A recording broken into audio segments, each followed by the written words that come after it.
Carl Lewis, one of the greatest athletes in Olympic history, astonished the world with his strength and grace on the track and in the long jump pit.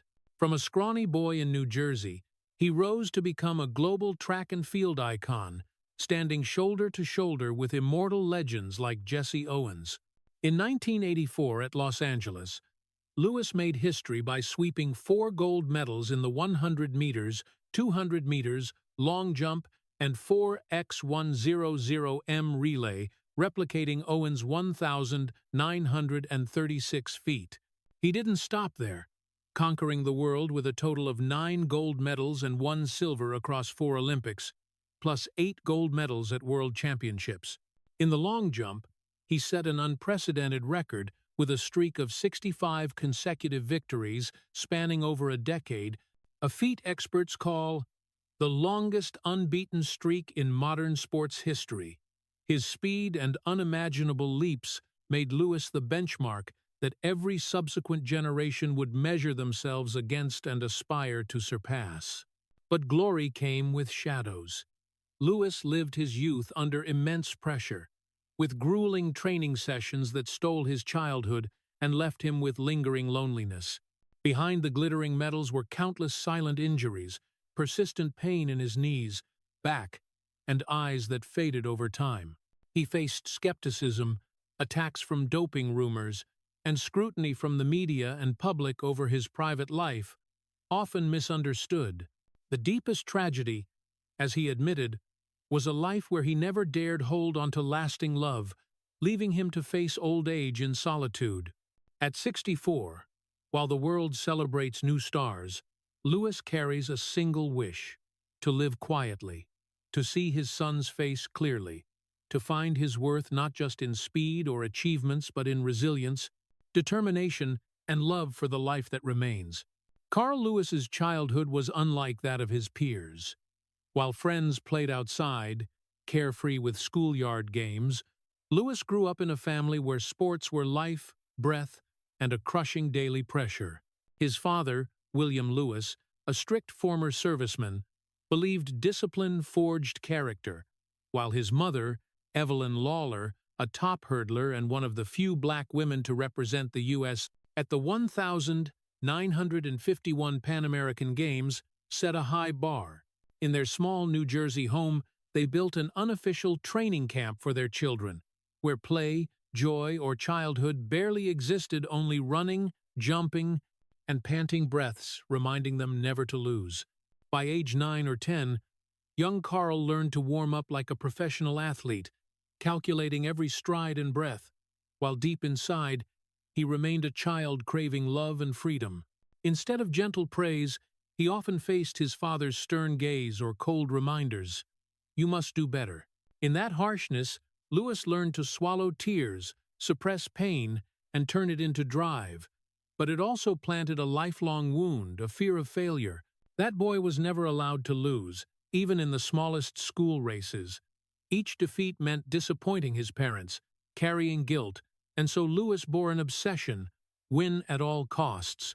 While peers enjoyed soccer or baseball, he ran endless laps under scorching sun or jumped on sand until his feet bled. Loneliness enveloped him, as no one could grasp the burden on that scrawny boy's shoulders. His sister, Carol Lewis, later a notable long jumper, was a rare companion, but both knew love in their family came after achievement. In a rare interview, Carl shared he couldn't recall many playful childhood moments, only frigid early mornings at the track and long nights watching friends through a window, wondering if he'd missed something forever. The pressure was so intense that young Lewis developed a dual self, one a child yearning for affection, the other a young warrior forced to be strong. When he fell, he couldn't cry. When he lost, he couldn't complain. When exhausted, he hid it and pressed on. Those years forged a steel will but stole much of his innocence. Even later, atop the world's highest podiums with 9 Olympic golds, the man still carried the faint loneliness of a boy who could never truly be himself. At school, Lewis found no refuge. His exceptional athleticism set him apart, but that difference was an invisible barrier. Peers admired him, teachers expected greatness, and he felt perpetually out of place. Average grades and trouble focusing in class only deepened his sense that only sports could redeem him, could make him good enough for his parents' approval. Sports became both his guiding light and his shackles, thrusting that boy into a life with no escape. In the silence of his childhood, Lewis began talking to himself, convincing himself he was born to win, to break records. Yet behind that proud facade, the fear of failure lurked, eroding his tender spirit.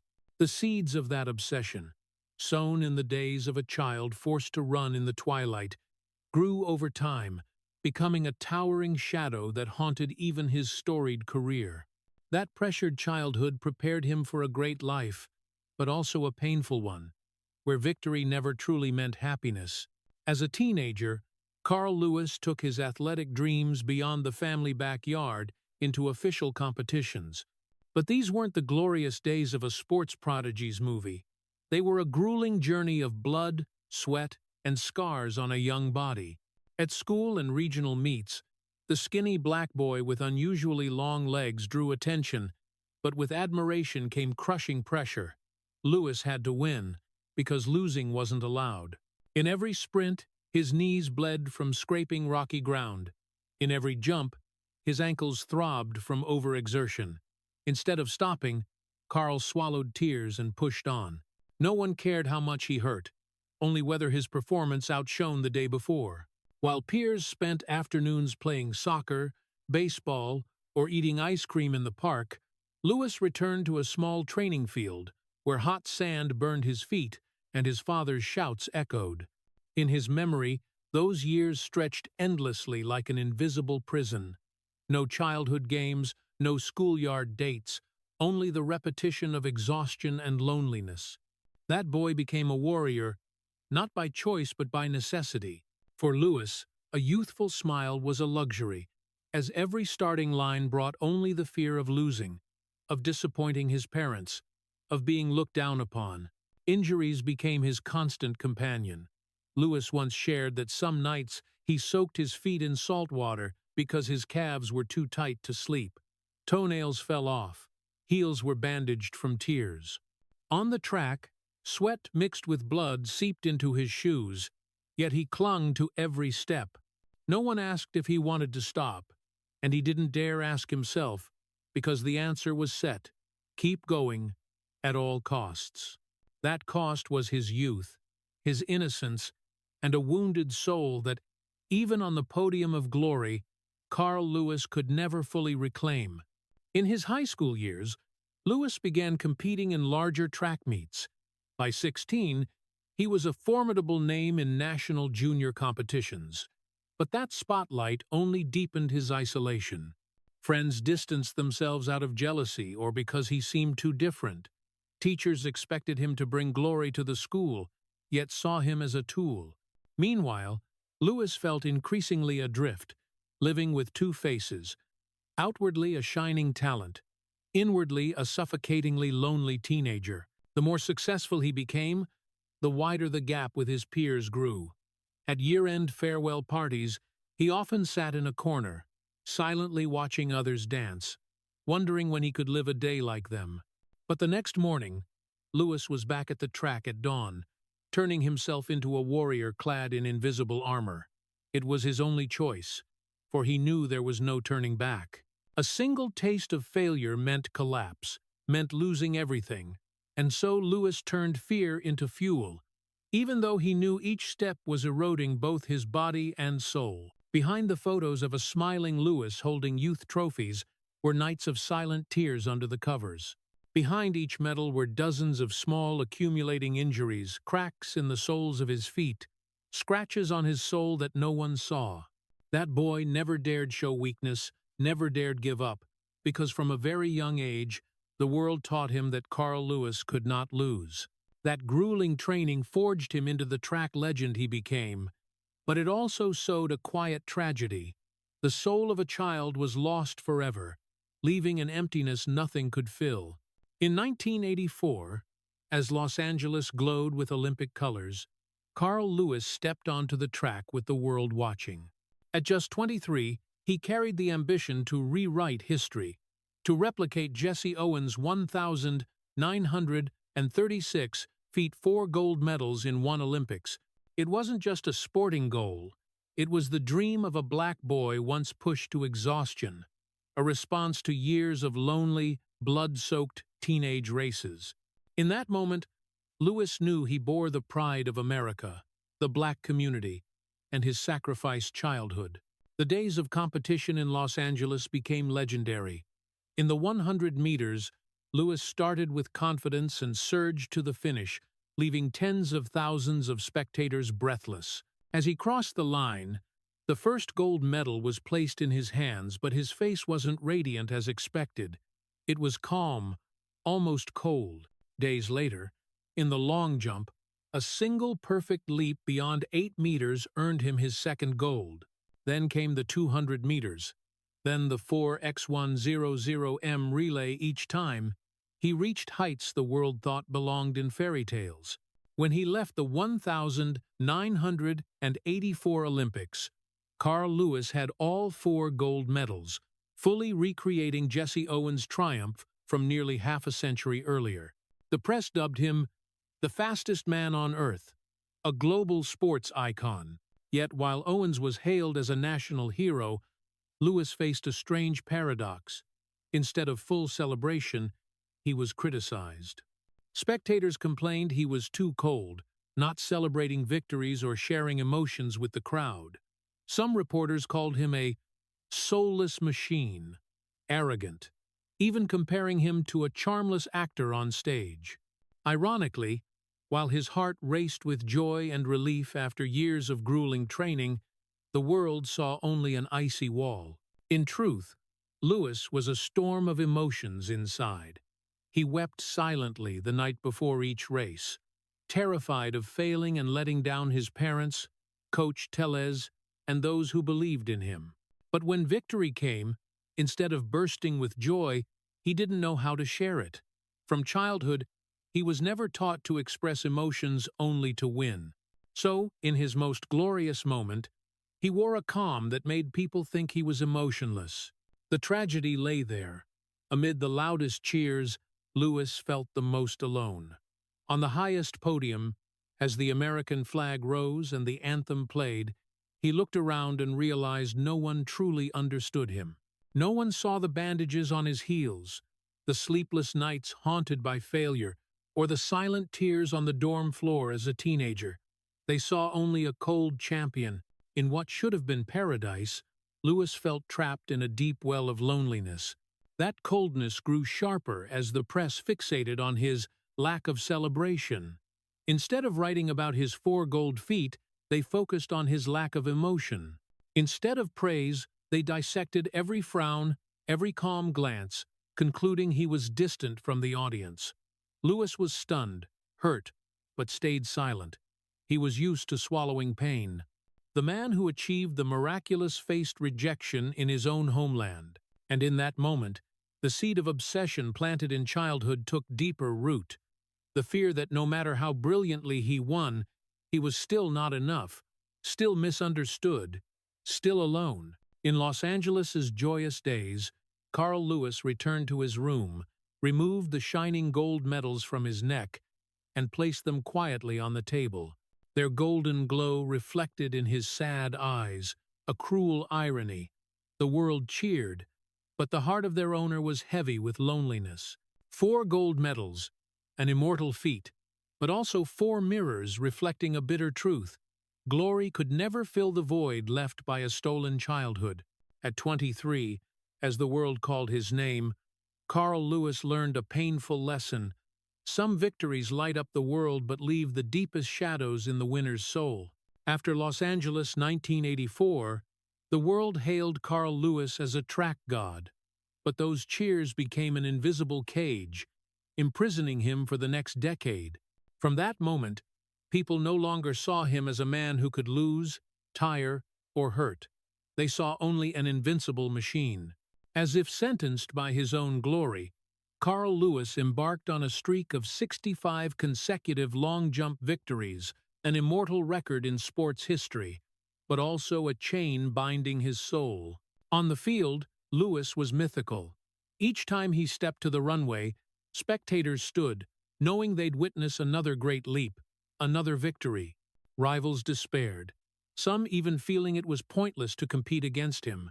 His dominance awed the world but left him increasingly isolated. The more he won, the more he was expected to keep winning. Gradually, the joy of victory vanished, replaced by fear. Fear that a loss would shock the world, that a mistimed jump would erase the image he'd built with blood and tears.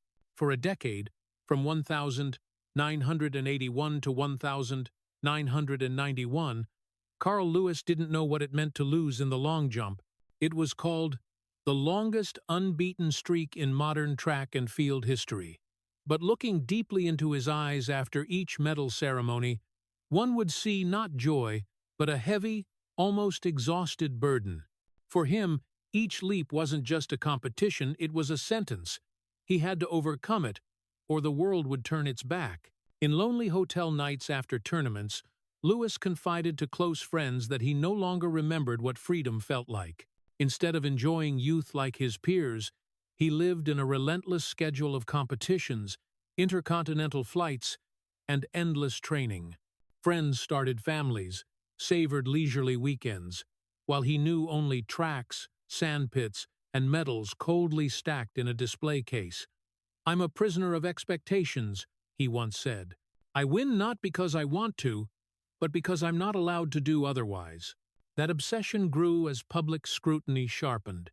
Each victory was no longer praised by the press, it was expected. But a single misstep, just once, and the world would condemn him, declaring the myth had crumbled. Winning ceased to be joy. It became a way to delay an inevitable collapse. Lewis had made himself a hostage to the legacy he built. On paper, that unbeaten streak symbolized superhuman strength. In reality, it meant a body worn to exhaustion, chronic muscle pain, and layered injuries. He still stepped onto the runway, still leaped beyond 8 meters, still won, but after each jump, he lay in the therapy room, his body battered as if from battle. No one saw him alone in a dark room, pressing ice to his knees, hands trembling as he held a glass of water. No one saw the tears fall when the camera flashes faded. And so, the greatest paradox of his life emerged. The more he won, the more he lost. The higher he soared, the more isolated he became. That streak of 65 victories, instead of bringing liberation, trapped him as a caged soul. He couldn't live for himself. He lived only to meet the world's insatiable demands. In those seemingly invincible years, Carl Lewis felt a bitter truth more clearly than ever. Relentless winning wasn't glory. It was a golden chain, dazzling but cold, binding his youth and soul in inescapable loneliness. In 1988, the Seoul Olympics became the stage for one of the most dramatic and painful stories in track history, and a tragic chapter in Carl Lewis's life. In the 100-meter race, the world watched the fated showdown between Lewis and Canadian rival Ben Johnson. Johnson shot off like an arrow, crossing the finish line to thunderous cheers, breaking the world record and leaving Lewis behind. The world was stunned. America's invincible legend had fallen. In that moment, Lewis didn't just lose a race. He faced his greatest fear, being proven not enough. But days later, shocking news broke. Johnson tested positive for steroids. His gold medal was stripped, and Lewis, the runner-up, was awarded the championship. The world reeled. Americans hailed him as the savior of national honor. From bitter defeat, Lewis was crowned a hero. Yet, that glory was fleeting. Dark clouds soon loomed, this time over Lewis himself. Later released documents revealed that before the 1988 Olympics, at the U.S. trials, Lewis had 3 positive tests for mild stimulants like ephedrine, pseudoephedrine, and phenylpropanolamine. When this leaked, public outrage erupted. The man once seen as the embodiment of purity, a symbol of integrity in sports, was now under suspicion. Newspapers that once praised him ran headlines, "Hero or fraud?" Lewis denied the allegations, insisting the substances could have come from cold medicine or supplements, and under the rules at the time, the levels were too low to be violations. The U.S. Olympic Committee cleared him, deeming it an exception. But to the public, the truth no longer mattered. All they saw was the shadow of doubt. In many eyes, Lewis's gold medals lost their purity, and the invincible myth cracked. For Lewis, that shock hurt more than any track defeat. A loss could be redeemed with effort, but suspicion lingered forever. He once said, "I fought my whole life to prove I was good enough, but one accusation erased it all." Behind closed doors, Lewis broke down. The man who soared past limits now endured quiet humiliation, mocked by the media, distanced by friends, even labeled a false icon. The pain wasn't just about honor. It was the collapse of belief.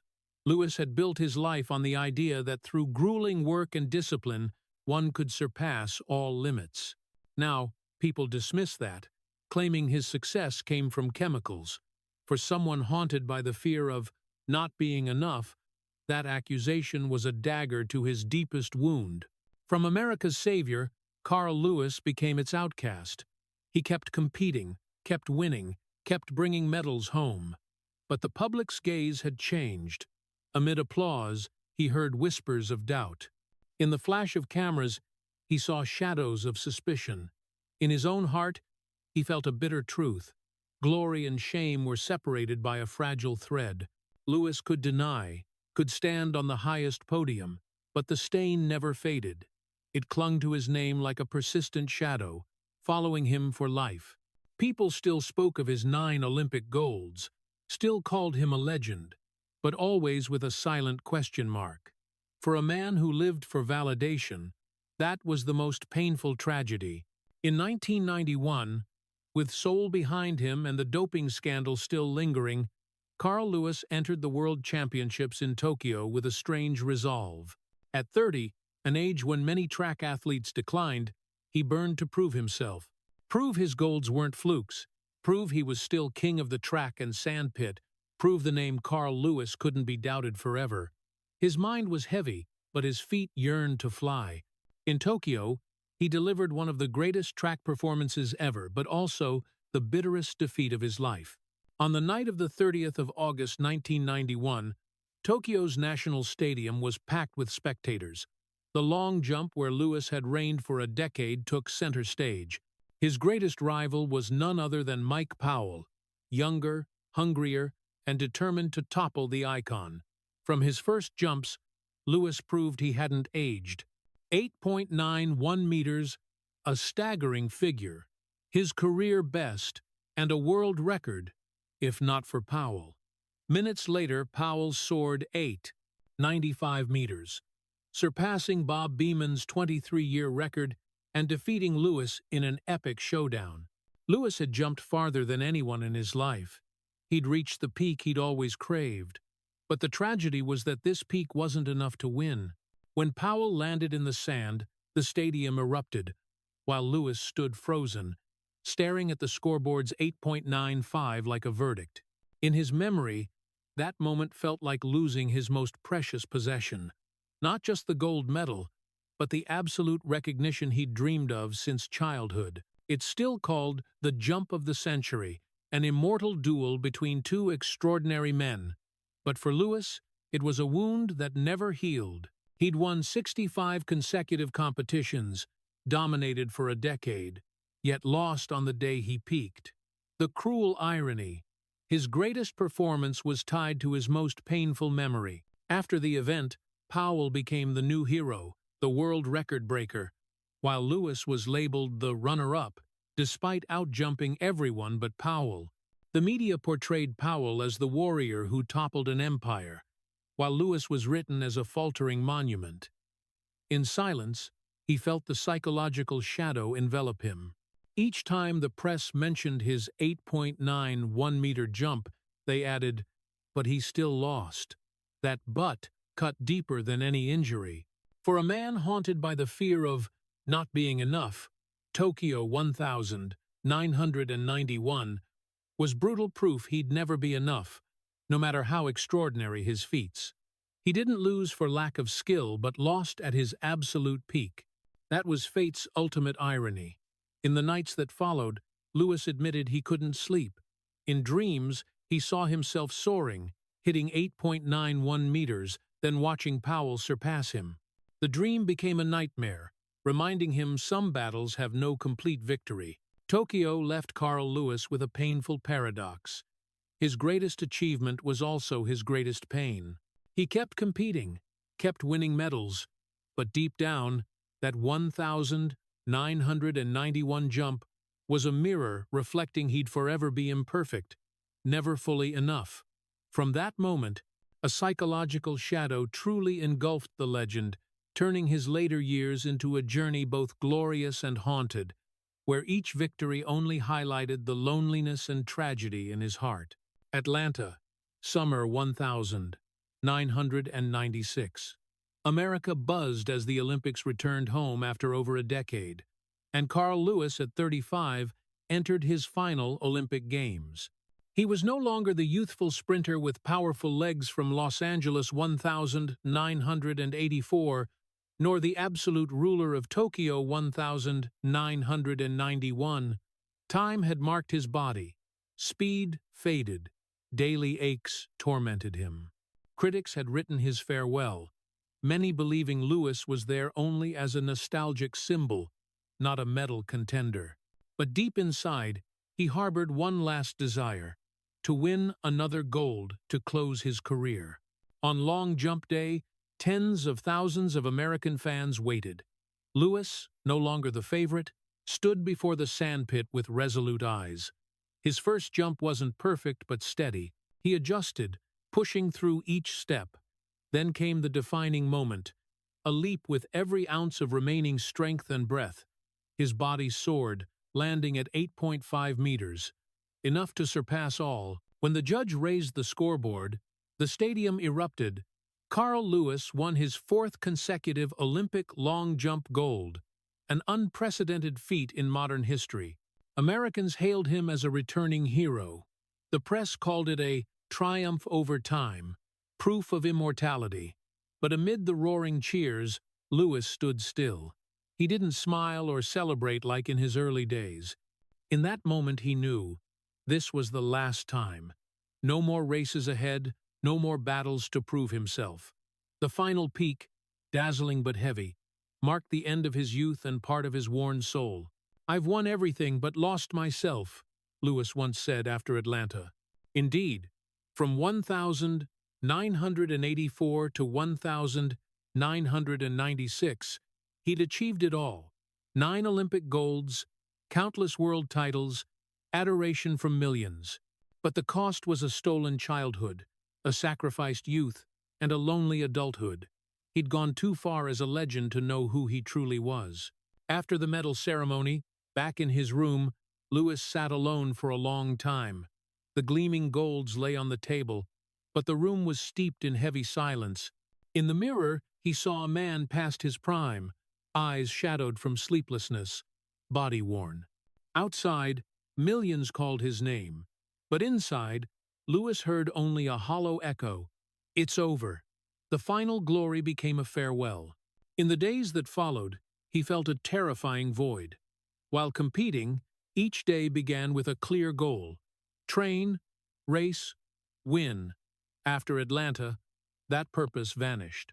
No more events to prepare for, no cheers to fuel him, only the silence of life after the spotlight. Many nights, Lewis sat alone, recalling his journey. From the lonely boy forced to train, to the man unbeaten for a decade, to the 4-time Olympic champion. It seemed complete, yet to him, it felt like a shattered dream. The world saw only the 9th gold medal gleaming under Atlanta's Sunday. But Carl Lewis saw a harsher truth. That medal couldn't heal his pain, couldn't replace the lost years, couldn't restore a normal youth. It was a victory, but also a marker that his life, from now on, would hold only emptiness. So, instead of pride, Lewis left Atlanta 1,996 with a heavy heart. He'd fulfilled his dream but lost himself along the way. From then, the path ahead for the Olympic legend held no red carpet of glory, only a chasm of loneliness where he had to learn to live without the spotlight. In 1997, Carl Lewis officially retired. After over a decade atop world sports, after gold medals and immortal records, he left the track to farewell applause. But when the stadium lights dimmed and the crowds dispersed, he was left alone with a terrifying emptiness. From the stage where millions once cheered his name, Lewis returned to a silent room, where white walls reflected an haunting question, "Who am I, if not a champion?" His competitive career ended, but life went on, and in that void, a new tragedy began. Lewis, once the world's marvel, became a lost soul, desperately grasping for meaning through futile attempts. He tried acting, hoping his athletic stardom could translate to the silver screen. But audiences never saw an actor in Carl Lewis, only an athlete playing a role. The films he appeared in quickly faded into obscurity, and the press mocked him relentlessly. Undeterred, Lewis tried singing. He released an album, hoping his voice could open a new chapter. But music didn't flow in his veins like speed and leaps. His songs became a laughingstock, even dubbed a disaster. The Olympic champion who once left the world breathless was now ridiculed for his clumsy notes. Lewis forced a smile on small stages, but deep down, he knew the audience's laughter wasn't admiration, it was mockery. In later years, he turned to politics. In 2011, Lewis made headlines by running for a New Jersey state Senate seat. He spoke of faith, change, and using his fame to serve the community. But politics wasn't like sports. It wasn't a race with a clear finish line. It was a battle of cunning and calculation. Lewis failed spectacularly, disqualified from the ballot for not meeting residency requirements. The world looked on, shaking their heads. An Olympic legend, naive in politics. Once again, he became a public punchline. From the pinnacle, Lewis plummeted into a chasm of disorientation. Each attempt to find new purpose brought fresh wounds. Gradually, the image of a lost hero solidified in the public's eyes. Once called the track and field myth, people now whispered, "He doesn't know who he is anymore." The press wrote scathing lines, "Carl Lewis from immortal icon to post-career farce." Those words pierced his heart like cold knives. In silence, Lewis grappled with the truth. The world only wanted him as a champion, rejecting him in any other role. When he won, they cheered. When he sang, they jeered. When he acted, they turned away. When he entered politics, they sneered. Lewis realized some legends aren't allowed to leave the stage, for stepping into ordinary life made them pitiful shadows of themselves. And so, after the Olympic spotlight, Carl Lewis lived the early years of retirement like a wanderer in his own fame. He sought a new identity but found only disorientation. The man once called the fastest on earth was left with slow steps in a quiet room, where echoes of mocking laughter drowned out applause. That was the abyss he was never prepared to face. The emptiness after the medals were stored, when the world forgot that beneath a legend's glow was a human yearning for understanding and love. After humiliating failures in music, acting, and politics, Carl Lewis couldn't escape the cycle of judgment. If during his career the press vied to call him an Olympic superhuman, post-retirement, they sought to dissect and exploit him, turning him into cheap entertainment. The tragedy was that he didn't need a failed jump or a lost race to be mocked. His clothing, his mannerisms, even his silence and unique personality became targets. From the late 1990s, tabloids zeroed in on Lewis's personal life. They questioned his sexuality based on photos of him in tight pants, bold sportswear, or daring ad poses. To the press, it was juicy bait. They crafted sensational headlines. Carl Lewis, angel or enigma? Is the Olympic superhuman hiding a secret? Every image, every stray comment was analyzed, distorted, and spun into a cheap drama for public gossip. The image of the fastest man on earth, who brought America 9 Olympic golds, was dragged onto comedy shows for ridicule. A clip of him singing off-key was replayed on TV as proof of his absurdity. A photo of him in tight shorts became a magazine joke. To the public, Lewis was no longer a sports legend but a mockery target. Facing these rumors and insults, Lewis chose silence. He didn't refute, argue, or justify. Perhaps he was too exhausted from years of battling pressure and doubt. But silence didn't mean indifference. Inside, the pain cut daily. A man who lived for validation watched the public turn him into a caricature. Each vicious article was a knife, each jeer a needle piercing his already fragile pride, rooted in a loveless childhood. Close friends said that on many long nights, Lewis sat alone in his Houston apartment, watching TV replay his image amid mocking laughter. He'd turn it off, but the laughter echoed in his mind. He once whispered, "I ran faster than anyone, jumped farther than anyone, but I can't escape the malice." That was the deepest tragedy. A man who conquered world sports was powerless against intangible rumors. The attacks didn't stop at his personal image. They tainted his later career. As a track coach, he faced relentless sarcasm. What can he teach, besides how to make a fool of himself? The pain drove him to consider abandoning everything, retreating into obscurity. Yet he returned to the track, quietly coaching. Perhaps only there on the runway could he feel himself, connected to the years when he was an invincible icon, not a puppet in the public's cruel game. Still, the sorrow lingered. Lewis knew the world's memory was fleeting.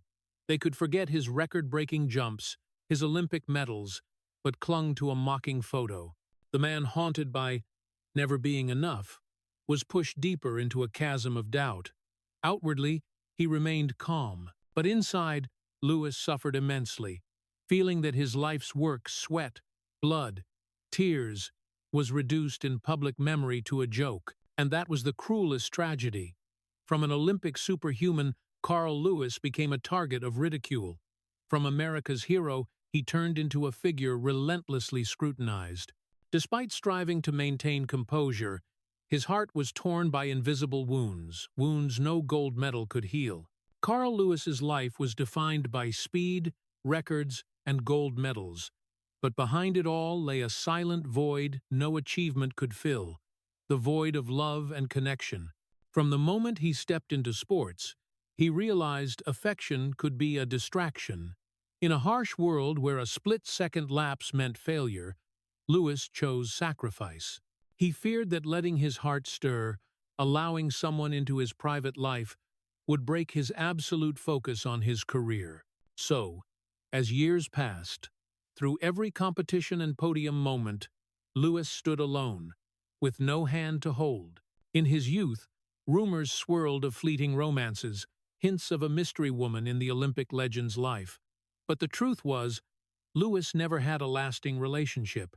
Brief encounters left no mark, only reinforcing his sense that he'd chosen a solitary path long ago. He understood that to be the fastest man on earth, he had to sacrifice the most human things: a home, a love, a complete family. When youth brimmed with vitality, that loneliness could be masked by victories. Each medal, each anthem, convinced Lewis he'd made the right choice. But as the spotlight dimmed and the crowd's cheers faded, he felt the steep price he'd paid. Now, at 60, with a weary body and daily pain, he had no hand to hold, no shoulder to lean on. Sleepless nights brought only the cold silence of an empty room, not someone to share them with. The greatest pain wasn't injury or defeat, it was enduring loneliness. A man who entered sports history as unbeatable couldn't find a lifelong partner to walk with him to the end. Friends built families, filled with children and lively gatherings. Lewis attended, smiling politely, but returned to an ever-widening emptiness. He'd chosen career over love, and when the career left him, it left a long, lonely stretch of life. In a rare interview, Lewis admitted he'd never had a long-term relationship. The statement stunned many, as it was hard to believe such a glorious figure had never known true love. But for Lewis, it was a stark truth. He once said, "I was afraid love would slow me down. I couldn't let anything slow me, even for a second. To protect his speed, he sacrificed the normal rhythm of his heart. The tragedy was that gold medals couldn't replace the warmth of an embrace, and world records couldn't bring peace beside someone in a stormy night. In his later years, Lewis realized what he'd forsaken was life's most vital part. His body now slow, his eyes dimming, his heart hollow from the absence of a lifelong companion. Perhaps the bitterest irony: a man who conquered the world couldn't win the quest for a home. Lewis, the Olympic legend, the track superhuman, remained a lonely man in a quiet room, wondering if those gold medals were worth the cost. A life without love, without a shared hand, without a partner to walk with in his final years. In the thick darkness of loneliness, as age and oblivion crept in, Carl Lewis found a small but enduring candle: fatherhood. His son Bakim, or Blue, came into his life like a late miracle, a chance to feel a love not from grandstands or medals, but from the invisible bond between father and son. Amid countless losses, this was the sole light keeping the darkness of old age at bay. Lewis admitted he was never a perfect father. He missed crucial years when career and fame overshadowed all, leaving Bakim to grow up at a distance. "I always thought I'd have time," he said in an interview, "but the truth is, I lost precious moments I can't reclaim." That regret became a deep wound, for a man who conquered the world couldn't overcome his own selfishness and obsessions. Each meeting with Bakim was both joy and torment. Watching old footage together, Lewis saw pride in his son's bright eyes, but alongside that joy, a piercing whisper: if I'd been there more, if I'd given him time from the start, would things be different?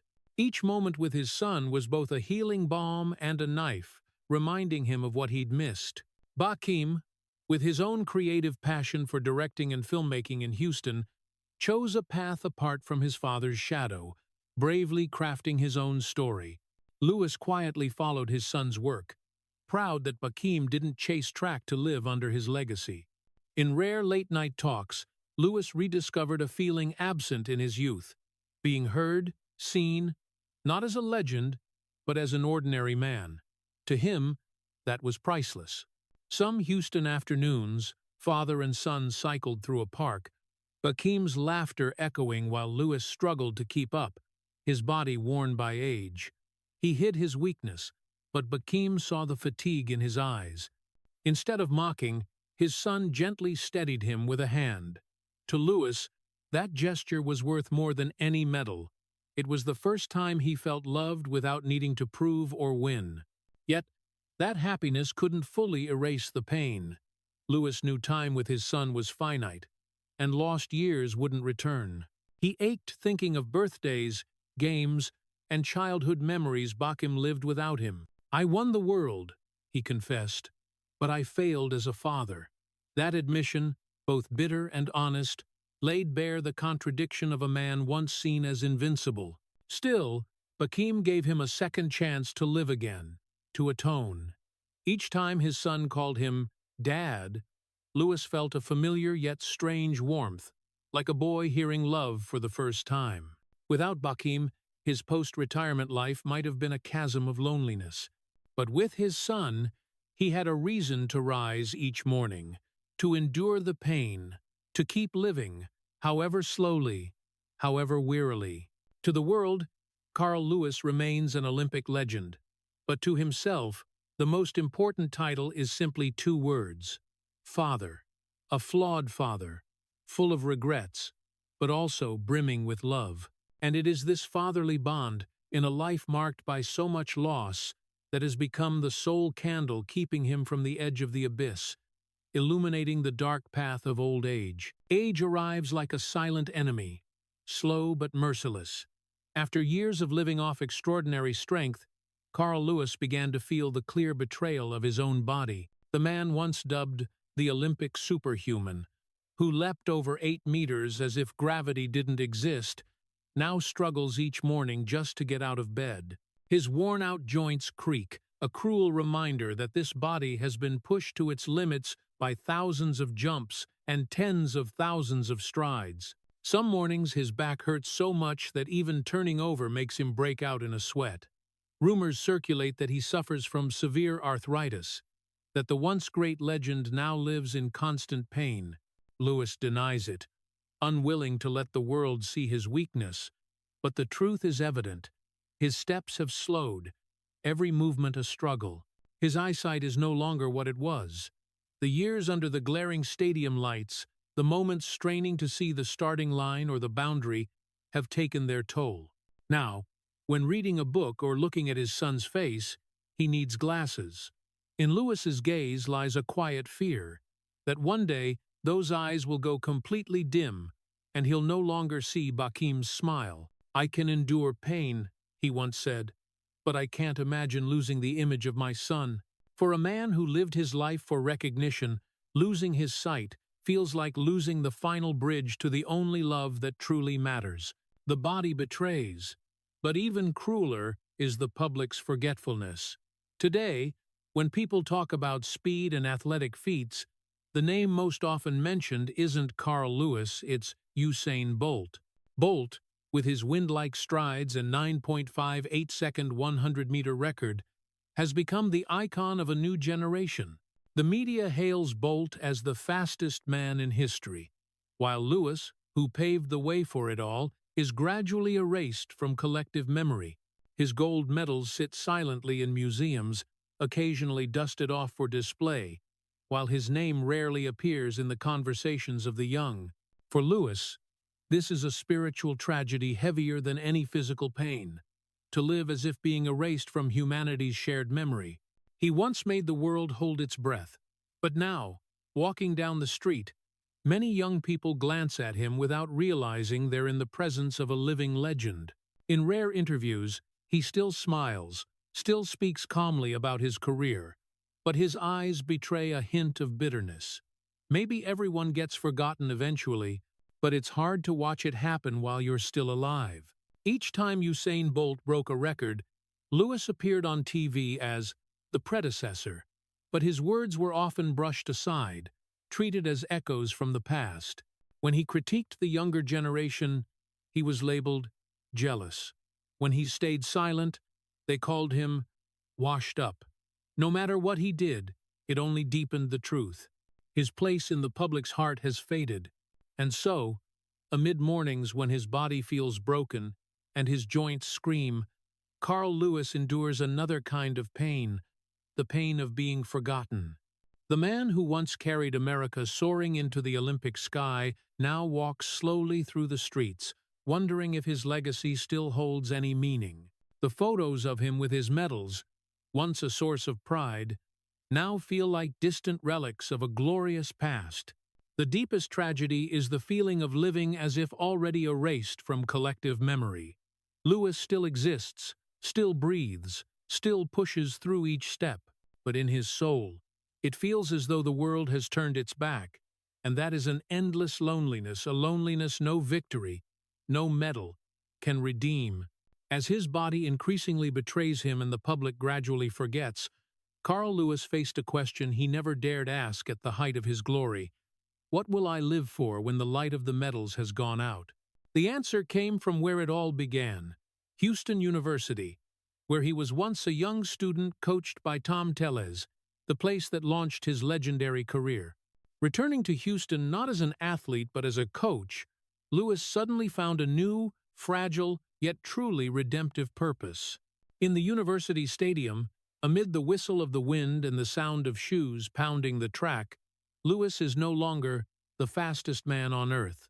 He is an old teacher, walking slowly, sometimes limping from back pain and stiff knees. He doesn't yell or impose harsh pressure as his parents once did to him. Instead, he is gentle, sometimes silent, guiding his students with just a look or a few quiet words.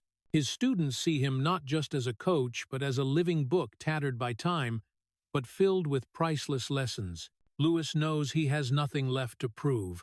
His records and gold medals have long spoken for him. What remains is a spiritual legacy, a value to pass on to the next generation. He often tells his students, "Don't run for medals, run for yourself." Find joy in every step, because if you live only for victory, you'll end up as lonely as I am." Those words bring tears to many, not because they're lofty philosophy, but because they're the truth, forged from the blood and tears of a legend who paid too high a price. At each training session, Lewis watches his students as if seeing himself from decades ago, a skinny boy with bright eyes, burdened by the fear of failure. And he doesn't want these kids to grow up with the haunting, never-enough mindset that plagued him. He encourages them to find joy, to love themselves, to understand that a person's worth isn't measured solely by achievements. When a student collapses from injury, Lewis doesn't scold. He sits beside them, places a hand on their shoulder, and softly says, "I understand. I've been there, and you'll get through this." His body aches daily, but the act of giving back keeps him going. Some days, just walking a few laps around the track leaves him exhausted, yet he shows up, knowing his presence matters more than any advice. His students look at him and see a role model, not an immortal god, but a real human who has fallen, been forgotten, yet still rises to give back. Lewis has also begun to reflect more on the concept of legacy. He knows he can't take medals to the grave or live forever in applause. What he leaves behind isn't glittering metal, but people inspired, values sown. So, he pours much of his wealth and time into scholarships, sports programs for underprivileged kids, for those who, like him, started out forced to prove their worth too soon. For Lewis, it's the only way to turn personal tragedy into hope for others. But even in giving, sorrow lingers. He still feels like a scarred veteran, trying to teach the young how to avoid his painful path. Each piece of advice carries a pang of regret. "I don't want you to live a lonely life like mine." And his students, hearing these words, understand that before them is not just a coach, but a man fighting daily against the shadows of old age. If Simon Cowell, in his later years, still sits as a powerful judge, Carl Lewis is just an old teacher on a dusty track, battling pain to pass on his last flicker of light. But it's this simplicity, this sadness in his eyes, that makes his legacy more human than any record. For Carl Lewis, his true legacy isn't the 9 gold medals, but a spiritual one, living resiliently, accepting pain, turning loneliness into strength to illuminate others. And when he sees his students overcome fear, smiling on the track, perhaps for the first time, he feels a freedom his childhood and career forever stole from him. At 64, Carl Lewis is no longer the brown-skinned youth with wind-like legs, nor the track god who stunned the world with 4 gold medals at Los Angeles 1984. He is now a man walking slowly beside his son, eyes dimmed by age and old stage lights, back aching when the weather turns, yet his spirit remains unyielding. His trembling steps on Houston's sidewalks no longer echo like they did on the Olympic track, but they still carry the spirit of a warrior who has known both glory and the abyss. The world remembers Carl Lewis for his records, his 65 unbeaten long jump victories, 9 Olympic gold medals, moments when he soared over 8 meters as if weightless. But look deeper into his eyes today, and you'll see more. The shadow of a loveless childhood, the obsession with never enough that haunted his life, the long, lonely nights in hotel rooms after the flashbulbs faded. Lewis's greatest tragedy was never on the track, but in his heart, a child's heart, forever seeking validation, yet never feeling complete. In old age, Carl Lewis has no partner to hold hands with. He has no warm evenings with a soulmate. Instead, his only light is his son Bakim's love. In his son's eyes, he finds the reason to keep rising, to endure morning back pain, to accept the public's forgetfulness. Each talk with his son is both joy and a wound, reminding him of years missed. But it also reveals a simple truth. Legacy isn't speed or medals, but resilience in adversity and the love left in a life of loss. Today, the world speaks of Usain Bolt more than Carl Lewis. To the young, Bolt is the fastest man in history, while Lewis is just a name in books. Sometimes, this forgetfulness cuts like a knife. But Lewis has learned to accept it. He knows collective memory is fleeting, that all glory fades, and he chooses to leave something else, lasting values for the next generation. On Houston University's track, amid his students' footsteps, he whispers, "Run for joy, don't repeat my tragedy." Carl Lewis conquered the world but lost himself. He entered history but sacrificed childhood, love, youth, and some faith. His final image isn't an athlete raising a medal, but a father slowly guiding his son, eyes squinting in the afternoon sun, back aching but gaze steadfast. A heroic, bittersweet image, reminding us that even legends can't escape life's fragility. His life's message isn't "be faster than all," but face the darkness bravely. Accept failure and loneliness, for true legacy lies not in victory, but in resilience through adversity. Lewis is no longer young, no longer the fastest man on earth, but his story endures as a poignant anthem of pride, sacrifice, and the cost of glory. And the conclusion, tragic yet true, echoes from his journey. Carl Lewis, the fastest man in the world, yet unable to outrun loneliness and oblivion. Perhaps Carl Lewis's greatest tragedy lies not on the track, but in the price of glory, a childhood consumed by discipline, an adulthood haunted by never enough, and an old age slowly walking beside his son with aching back and dimming eyes.